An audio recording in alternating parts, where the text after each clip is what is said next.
ចាសូមក្របជម្រាបសួរពុកម៉ែមានមីបងប្អូនទាំងអស់គ្នាជាទីគោរពថ្លែងទៅបានចាស្វាគមន៍កាន់រយឆ្នោតយួន VIP បោកប៉ុស្តិ៍នៅថ្ងៃទី30ខែ10ឆ្នាំ2025ចាហើយសម្រាប់ពុកម៉ែមានមីបងប្អូនដែលមានចំណាប់អារម្មណ៍ចង់បានតំបន់លេខ VIP ច្បាស់ចាអាចធ្វើការឆាតទៅ Pay បាន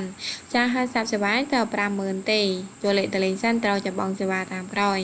ចាអញ្ចឹងកុំឲ្យខាត់ពេលយូរទៅមើលតំបន់លេខសាប់ថ្ងៃនេះតែម្ដង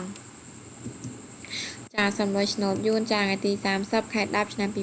2025ចាហើយស្រាប់មកដល់30នាទីចាសូមពុកម៉ែញ៉ាមីបងប្អូនធ្វើការអូសតុងចិត្តនិងតុង0ចាតុងចិត្តសូមធ្វើការបូក74និង75ចាតុង0សូមធ្វើការបូក08និង09ចាសម1 30នាទីយួនថ្មីមក4 30នាទីយួនចាហើយស្រាប់ពុកម៉ែញ៉ាមីបងប្អូនមានចំណាប់អារម្មណ៍ចង់បានតំបន់លេខ VIPចាធ្វើការឆាតទូភេបានចាហើយសាប់សេវាទៅ50000ទេចូលលេខតលេងសិនត្រូវចាំបងសេវាតាមក្រោយចាត្រឹម1 30នាទីចាសូមពុកម៉ែមានមីបងប្អូនធ្វើការអូសតុង30និងតុងកោចាតុង30សូមធ្វើការបូក32និង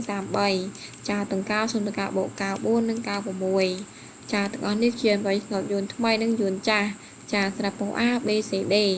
ចាហើយស្រាប់ពុកម៉ែមានមីបងប្អូនទៅនមោថ្មីកុំភ្លេចជួយចុច follow និង like page ស្រាប់ពុកម៉ែមានមីបងប្អូនដែលអត់ទាន់ចេះ follow អាចមើលវីដេអូនេះរហូតដល់ចប់ហើយខមមិនសប្បាយដើម្បីទទួលបានយុទ្ធនាស្រាប់ថ្ងៃនេះ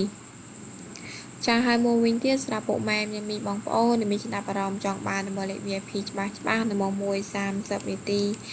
យួនថ្មីនៅម៉ោង4 30នាទីយួនចាស់